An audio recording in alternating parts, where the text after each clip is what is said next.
ADN 40 Radio. ADN 40 Radio. ¿Qué tal? ¿Cómo le va? Es un gusto saludarles aquí en La Espuma de los Días. Y mucha gente sé que está descansando, algunos están meditando, algunos están en la vacación, porque pues la Semana Santa se le da a muchos diferentes connotaciones. Sin embargo, yo quise traer un invitado muy especial para nosotros, el pastor Iván Martínez, sobre un tema fundamental para la fe cristiana. ¿Cuál es el significado de la cruz? Acompáñenos en esta reflexión profunda sobre el significado, el sacrificio de Jesús, el amor incondicional de Dios, el verdadero mensaje de la Semana Santa. Vamos a una cápsula y volvemos. Cada año, la Semana Santa marca un tiempo de reflexión en todo el mundo. Para algunos es una celebración de fe, para otros una tradición. Pero ¿te has preguntado qué hay realmente detrás de estos días? Más allá de las costumbres y conmemoraciones, esta semana recuerda eventos que transformaron la historia: la cruz, la muerte y la resurrección de Jesús. Pero, ¿por qué sigue siendo tan relevante después de tanto tiempo? ¿Qué representa la cruz más allá de un símbolo religioso? ¿La resurrección es solo una creencia o tiene un impacto real en nuestras vidas hoy? Por eso nos acompaña el pastor Iván Martínez, quien nos ayudará a profundizar en estas preguntas y descubrir el verdadero significado de las. Escuchó usted, quédese con nosotros. Soy Neira Moncayo y mis redes están apareciendo en la pantalla. Bienvenido, pastor. ¿Cómo está? Muy bien, muy ¿Qué tal? contento. ¿Qué tal la Ciudad de México? Pues hermosa y caótica como siempre. Sí, ¿verdad? Una ciudad que tiene un encanto y pues la verdad siempre disfrutamos estar aquí con familia, con amigos y pues bueno, y con el privilegio de estar aquí contigo y con tu auditorio. Y bueno, pues es que mucha gente, Pastor Iván Martínez, se pregunta sobre, pues, ¿por qué es la Semana Santa? Es tiempo de vacaciones, es tiempo, ¿no?, de hacer muchos rituales, ¿no? Sin embargo, cada quien lo que decida, creo que es importante saber cuál es el fondo de ello, porque es el motivo de la Semana Santa. Así es, para muchas personas pues es simplemente un tiempo vacacional e ignoran que detrás de esta celebración o esta fiesta, porque eso es la Semana Santa, realmente hay un significado y un mensaje de amor de Dios hacia nuestras vidas. Y yo creo que pues hoy va a ser una excelente oportunidad para entender por qué es que tomamos este tiempo en el año para recordar pues un acontecimiento tan importante que tiene el poder de cambiar y de transformar nuestras vidas. Sí, porque para el pueblo cristiano están festejando la Pascua, ¿no? Y bueno, yo recuerdo una película, no me acuerdo realmente si fue la de esta de Jesús que hizo Mel Gibson o La Pasión. La Pasión, o fue en The Chosen, o no, bueno, no en The Chosen, no, porque todavía no llegamos a esa parte en los capítulos. Yo creo que fue la de Mel Gibson, donde se ve cómo están festejando por un lado la Pascua, sí, que mataron un cordero y todo, y por acá se está rompiendo el manto y se está viendo una crucifixión. ¿Qué significa? Pues bueno, creo que ahí hay algo súper interesante. La Biblia dice que Dios anuncia el final desde el principio. Y tenemos que entender que Cristo es una nueva Pascua, pero algunos dirán, bueno, ¿pero qué es la Pascua, verdad? Y tenemos que remontarnos hasta literalmente el libro del Éxodo, que es uno de los primeros de la Biblia, donde en medio de las plagas que estaban azotando a Egipto, Dios les da una instrucción a su pueblo y les dice la manera en la que ustedes van a tener una protección para sus hijos primogénitos va a ser sacrificando un cordero y colocando la sangre de ese cordero en los postes y dinteles de las puertas. Esa fue la primer Pascua y esa fue la instrucción que Dios les dio. Sin embargo, esto era una simple sombra o una figura de lo que realmente Dios quería hablar y quería enseñar, que fue el cumplimiento de este sacrificio en la persona de Jesús. Por eso una de las escrituras que la mayoría de los creyentes en el país conocen es lo que dijo Juan: he aquí el Cordero de Dios que quita el pecado del mundo. Y de hecho es interesante que el significado de la palabra Pascua es pasar por alto. Es una palabra hebrea que significa pesaj, que significa pasar por alto. Y prácticamente nos habla del amor de Dios, como en la persona y en el sacrificio de Jesús, Él pasa por alto cualquiera de nuestros errores.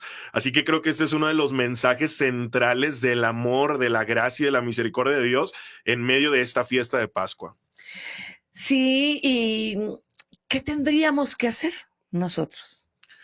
Eso es lo impresionante que no logramos entender del amor de Dios, y es que es simplemente creer. O sea, la Biblia nos enseña que no tenemos que hacer absolutamente nada, ni buenas obras, ni siquiera ningún sacrificio, porque el sacrificio ya lo hizo Jesús. Simplemente tenemos que creer con todo nuestro corazón, dice la Biblia, confesar con nuestra boca que verdaderamente Jesús es Señor, autoridad, y que es Salvador. Creer simplemente en esa obra, en ese acto de amor, y así de sencillo, ¿verdad? Es tan sencillo que muchas de las personas que escuchan esto dicen, no creo que pueda ser tan fácil como simplemente creer, pero pues eso es lo que dice la Escritura.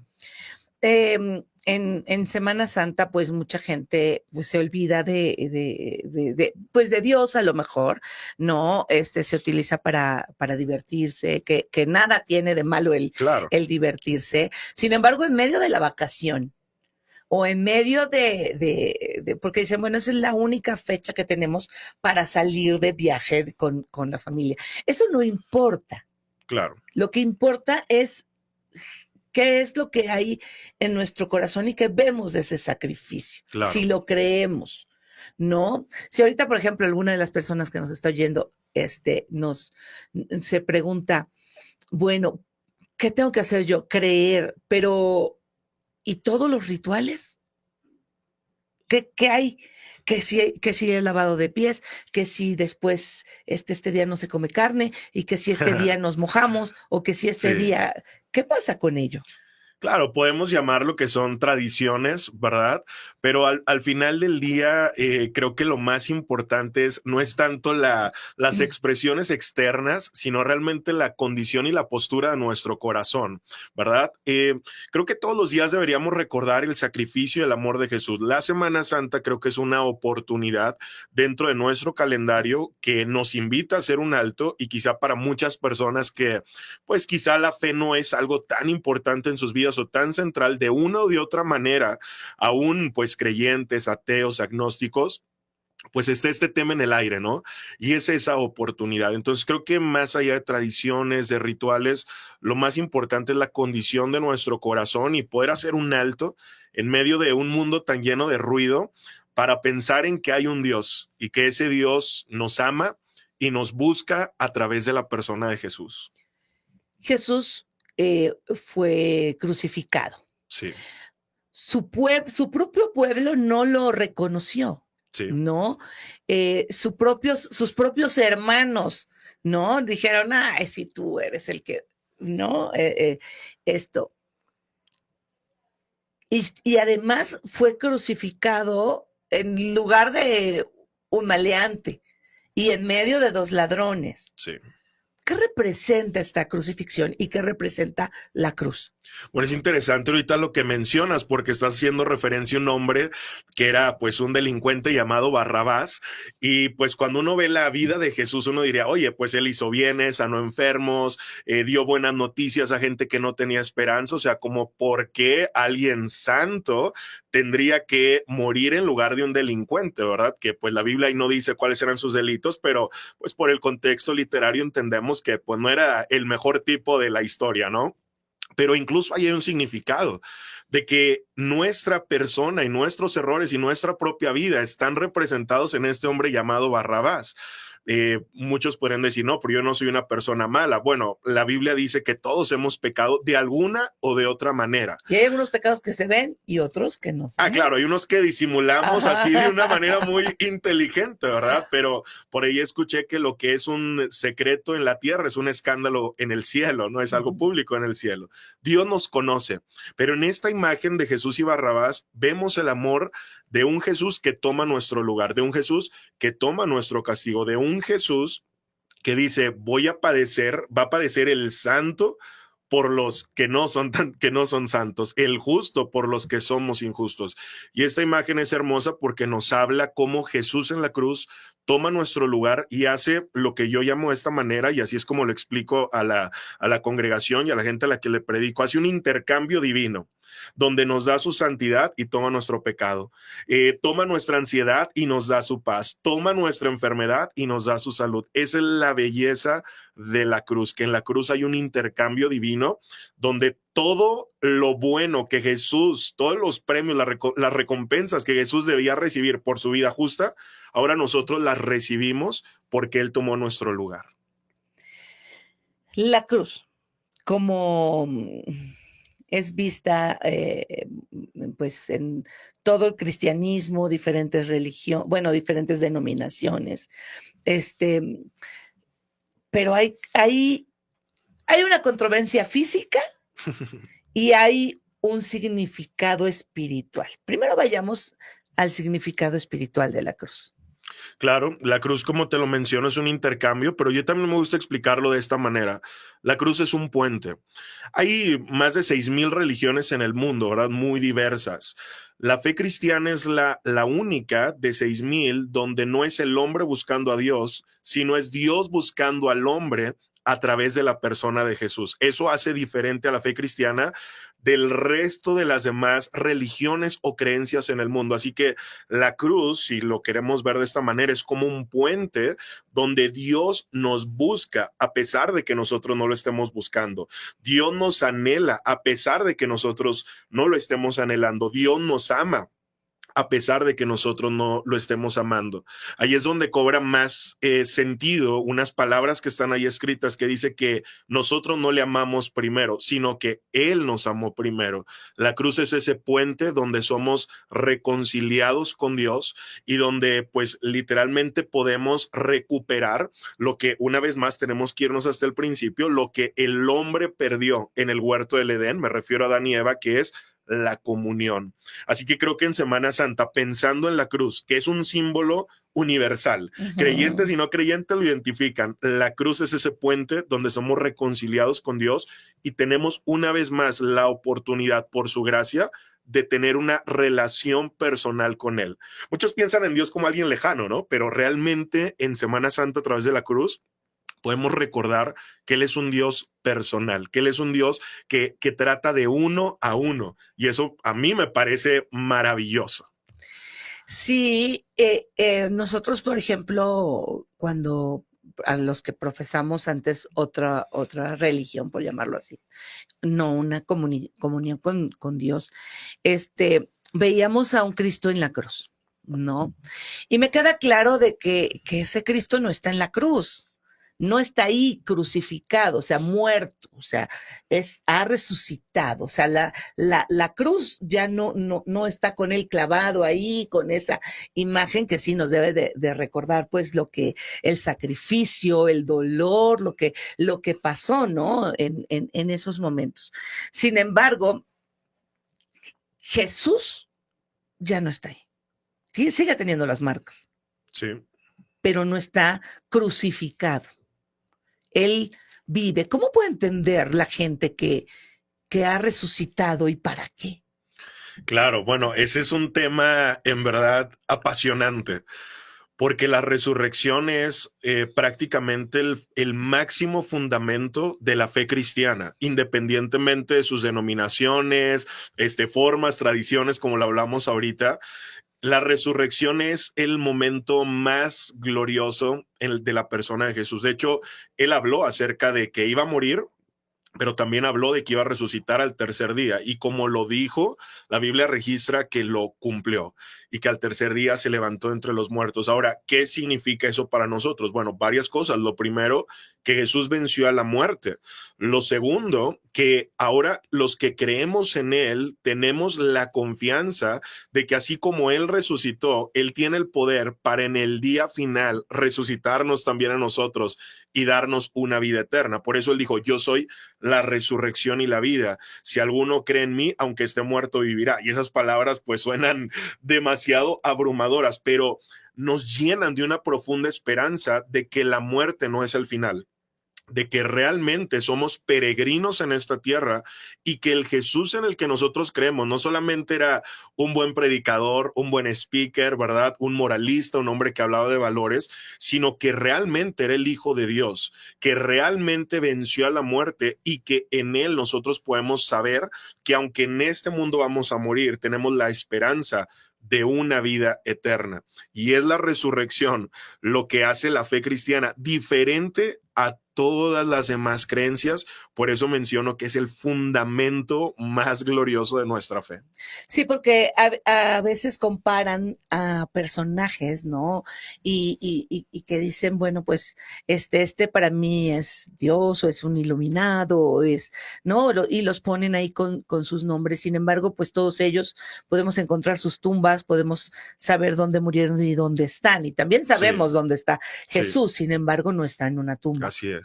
Y claro, se empezaron a hacer muchos mitos, ¿no? Y hay muchas personas que dudan, bueno, pero pues ¿cuáles son las pruebas de que realmente resucitó, verdad? Y yo siempre le digo esto a las personas, y esto es importante. Yo les digo, todo cuestiónalo y todo dúdalo, porque la duda no es negativa para la fe. Al contrario, la duda es el camino que nos puede llevar a una fe más sólida. A mí la persona que más me inspiró a profundizar en mi fe fue un maestro ateo que me dio 2 años filosofía en la universidad cuando estudié comunicación. Entonces, obviamente sí, muchos dichos, no, robaron el cuerpo, para que no. Pero hay un argumento, ¿verdad?, que es de una rama de la teología, que es la apologética, que es una rama que defiende la fe o da argumentos a favor de la fe, y dice que el argumento es dice, nadie muere por algo que es mentira. Y los primeros cristianos, ¿verdad?, de la iglesia primitiva fueron tan marcados por este hecho que fue real, que estuvieron dispuestos a morir por este mensaje, a morir por este Jesús, a morir declarando que Jesús había muerto, pero que había resucitado, porque además hay algo interesantísimo. La Biblia relata que después de resucitar se les aparece durante 40 días hablándoles acerca del reino de Dios, y bueno, algunos dicen 12 veces, 14 veces, pues las veces que hayan sido no es lo tan relevante, sino que ellos fueron tan marcados que dijeron, queremos dar nuestra vida aún hasta la muerte por este Jesús que murió, pero que resucitó. Sí, y bueno, pues en cuanto dicen, ay, pero eso pasó hace muchos años, hace 2000 años. ¿En qué me puede impactar a mí en este momento, en esta Semana Santa, que si Jesús murió y que si Jesús resucitó? Bueno, la Biblia dice Jesús es el mismo ayer, hoy y por siempre. Y yo creo para todas las personas que hoy nos están viendo y escuchando que deben entender esto. Número 1, que Dios los ama. Y número 2, que Jesús es la respuesta. Hoy vivimos tristemente en una sociedad llena de ansiedad, con tanta falta de salud emocional, con tanto índice de depresión, tantos divorcios, tanta crisis al interior de las familias, y buscamos en muchos lados la respuesta, ¿no? Hagámoslo por esto, intentemos de esta manera, toquemos esta puerta, pero yo les diría, prueba con Jesús, búscalo a Él y vas a encontrar que Él, como lo dijo, es el camino, Él es la verdad y Él es la vida. Y ahí en verdad van a encontrar la paz, el gozo, la plenitud, el propósito y el sentido de la vida que ninguna otra persona y ningún otro camino te puede dar, solamente en la persona de Jesús. Así que yo creo que hoy más que nunca Jesús es relevante para nuestra sociedad en medio de este mundo que pues va de mal en peor, porque además así está profetizado. Así que pues creo que esta Semana Santa es una gran oportunidad para que cada una de las personas que nos está viendo o escuchando pueda hacer ese alto y pues profundizar de su propia manera, ¿verdad? Y con su propio razonamiento en esto que estamos compartiendo. Creo que también podríamos llevar a la reflexión qué pasa con nosotros y decir, bueno, ¿a qué voy a morir hoy? Porque yo me acuerdo que había un canto que cuando iba a la iglesia y a la misa hace muchos años que... ¿Canto Inge o no canto? No puedo cantar. Que cante un pedacito. No, pero que decía, hay que morir para vivir, ¿no? Ok. Y entonces yo la cantaba, pero como, Sí, ¿cómo que hay que morir? O sea, nunca mientras estuve ahí me pude explicar, ¿no? Cómo era que hay que morir para vivir. Y cuando empiezo a conocer de Dios a través del cristianismo y empiezo a saber muchas cosas en las que uno puede morir en la carne, en cosas que ya uno no quiere, pues, y que te dan vida. Creo que puede ser eso un momento para que la gente que nos escucha o que nos está viendo pueda decir que ya no quiero en mi vida. Mm. Así es. Creo que ese morir para vivir, claro, podría sonar raro, ahora como decir, yo no me quiero morir, yo lo que quiero vivir. Y era una niña, ¿no? Claro, pero ahí la Biblia da una analogía muy clara acerca de la semilla, ¿verdad? Y dice que si el grano de trigo no cae en tierra y muere, queda solo, pero si es sembrado, lleva mucho fruto. Y hay veces que tenemos que soltar para recibir, morir para vivir. Entonces yo creo que cuando uno se encuentra con la persona de Jesús, uno muere a sus tristezas y nace a nuevas alegrías. El poder, por ejemplo, ahorita que estamos hablando de la resurrección, ¿verdad? De manera práctica uno diría, bueno, en el mañana, en el futuro, pero opera en el hoy. Claro. Dios resucita nuestros sueños, Dios resucita nuestras esperanzas, Dios resucita deseos, proyectos que nosotros veíamos como perdidos, pero Él les vuelve a dar vida. Dios le vuelve a dar vida a un proyecto de familia, a un proyecto de matrimonio, a un proyecto de negocio, ¿verdad? Cuando uno siente que ya no hay esperanza y que ya todo se acabó, ese final realmente anuncia un nuevo comienzo. Si alguno está en Cristo, dice la Biblia, es una nueva criatura y todas las cosas son hechas nuevas. Sí, justamente para eso iba, que bueno, pues tenemos que tener esa conciencia y decisión de que ya es lo que ya no queremos, para tomarnos este tiempo de resurrección y de ver, a ver, Señor, ¿qué puede renacer en mí?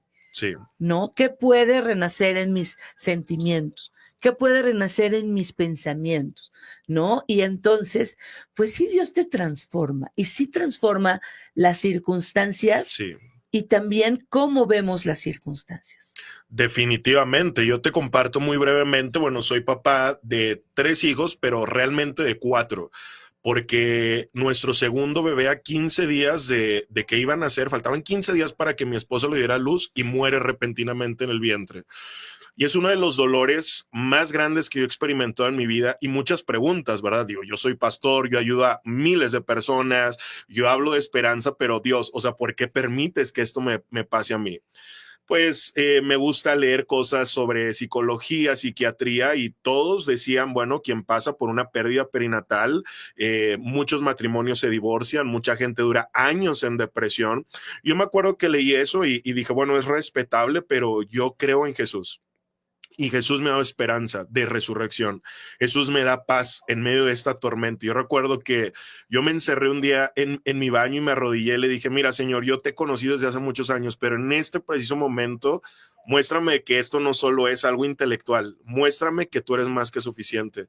Y yo te puedo decir que aunque fue un proceso muy doloroso donde tuvimos pues en el hospital que cargar a nuestro bebé sin vida, tener solo una hora con él, sepultarlo, ¿verdad? Yo nunca me imaginé que antes de mis 30 años iba a tener que sepultar a uno de mis hijos, algo inimaginable y ultra doloroso. Pero a mi esposa y a mí Dios nos dio una fuerza tan sobrenatural y una paz que prácticamente yo te podría decir y dar mi testimonio que en un mes fuimos libres del duelo.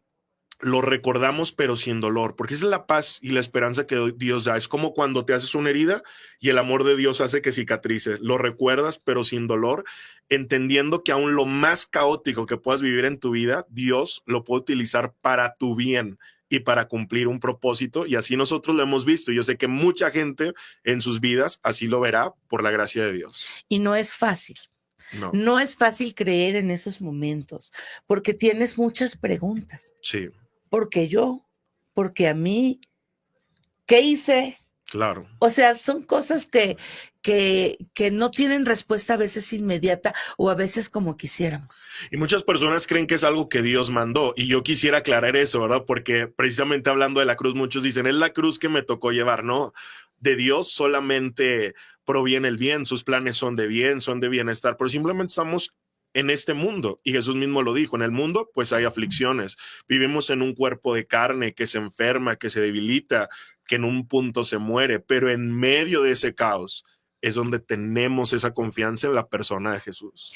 Sí, yo no me puedo imaginar qué sucederá cuando te ocurre eso con un bebé ya a punto de nacer. A mí me pasó en dos ocasiones en los primeros meses y estás con el sonido del latido del corazón, ¿no? Que Sí, vas a los ultrasonidos y escuchas, entonces ya vas viendo, ¿no? Ya va como una semillita sí, y ahora ya va creciendo y ya va, y que a veces la gente no entiende porque pues tú quieres respuestas y la gente aún, la más linda, la más cercana, bueno, yo recuerdo una persona que me dijo, pues examínese. wow. Y entonces yo fue así como, ¿qué hice? O sea, ¿qué hice? Y de ahí empiezas a pecar, porque dices, bueno, ¿y qué hizo aquella persona que sí tuvo? Claro, ¿No? Entonces, esa persona es santa y yo soy una pecadora. No es una forma fácil, además de las ilusiones, el dolor, así es. oye, te sirvo, oye, ¿qué pasa? Y, yo la pasé muy mal, Wow. muy mal. O sea, yo pegaba de gritos así. La segunda vez, Dios puso una paz que saliendo del hospital, pues vamos al cine. Nos fuimos al cine, Wow. ¿sabes? Porque vas entendiendo muchas cosas. Sin embargo, mucha gente dice ya en este momento que perdieron un hijo, el empleo, Sí, salud. Dicen, me olvido de Dios. ¿Por claro. qué no olvidarnos de Dios en esos momentos? Claro, muchos creo que ignoran que realmente en los momentos de bien y de mal, en ambos tenemos que acercarnos a Dios. En los tiempos buenos por gratitud, pero en los tiempos difíciles y adversos, porque Él se convierte en una roca, en un fundamento para nuestras vidas. Tristemente muchos dicen, cuando ya esté bien voy a la iglesia, pero ahí es donde muchos pastores y predicadores decimos esto. Ahora, pues la iglesia no es un museo de santos, es un hospital para pecadores. Es como si alguien dijera, voy al hospital hasta que me sane. No, al revés, ¿verdad? Sí. Ve al hospital y ahí te van a dar un tratamiento, una cirugía, lo que sea, y es lo mismo con Dios, ¿verdad? Él no está esperando que seas santo para que vengas a Él, está esperando que vengas a Él y Él te va a santificar. Sí, yo me acuerdo que yo le dije a mi esposo, no, la primera vez yo no puedo ir a la iglesia, vete tú. Y se fue. Wow. Y a los 2 minutos lo alcancé en un Uber, porque efectivamente, o sea, ¿dónde iba? Y ahí en la iglesia lloré, o sea, y de verdad, fue la mejor decisión, no quedarme ahí en casa, porque pueden arraigar sentimientos de Sí, frustración, de amargura, que esos serán otros cuando regreses a claro. la Ciudad de México, y tráeme a tu esposa Claro que para que sí. nos cuente. Claro que sí, eso es una gran historia y es un Sí, gran testimonio que ha pues ayudado a muchas personas que quizá no tuvieron una pérdida tal cual como esa, pero todos hemos sufrido pérdidas sí. y esa paz es la que Jesús nos puede dar, esa que tú has experimentado, que yo he experimentado, que muchas personas han experimentado. Ahora sí que nada perdemos con probar. Uno ha probado con tantas cosas, pues yo digo, pues prueba con Jesús, a Sí. ver qué es lo que sucede en tu vida, ¿no? Y yo le digo a Dios, mejora la primera, ¿para Claro. qué la segunda? Y para despedirnos, ¿qué puede decir la gente para que diga, ok, lo voy a intentar, pero ¿cómo es eso de tener a Jesús en mi corazón? ¿Qué es lo que puedo hacer? Claro, bueno, la Biblia lo enseña. Me encanta a mí la Biblia porque es súper clara y explícita. Dice creer con el corazón y confesar con la boca. Ahí en el lugar donde ellos estén, ellos pueden simplemente cerrar sus ojos, que no es por algo Por místico, ejemplo, si ¿verdad? ahorita nos está escuchando Sí, alguien y lo quiere hacer, lo ¿qué puede, necesita hacer? no, pues simplemente repetir una oración y decirle, Señor, entra en mi vida, guía mis pasos, perdona mis pecados, te reconozco como mi Señor y mi Salvador. A veces uno piensa que tiene que hacer una oración así ultra extravagante, ¿verdad? Y palabras muy rimbombantes, pero lo más importante es la sinceridad del corazón. Si ellos hacen esa oración, ahí ellos van a sentir la presencia de Dios, cómo entra al lugar donde ellos están, pero más importante, cómo comienza un proceso de transformación de adentro hacia afuera. Y pues obviamente yo les recomendaría buscar una iglesia, ¿verdad? Para encontrar una comunidad de fe y para también encontrar pues un líder espiritual que los pueda guiar, porque pues eso es lo hermoso de la fe, no estamos caminando solos, aunque Dios trata de uno a uno, sino que vamos con una comunidad que nos respalda, líderes, mentores, pastores, ¿verdad? Que nos orientan y pues es hermoso, porque entonces nos animamos unos a otros, compartimos experiencias, intercambiamos testimonios, ¿verdad? Aprendemos juntos, unos aprenden de nuestros errores, nosotros aprendemos de los los errores de otros. Y eso es lo hermoso de hacer iglesia y de tener una comunidad de fe. Eso es lo otro que yo le recomendaría. Bueno, pues muchísimas gracias, Pastor Iván Martínez. Esperemos tenerte pronto por acá. Muchas gracias. Y yo me despido, ya sabe usted, de la abundancia del corazón, habla la boca. Nos escuchamos.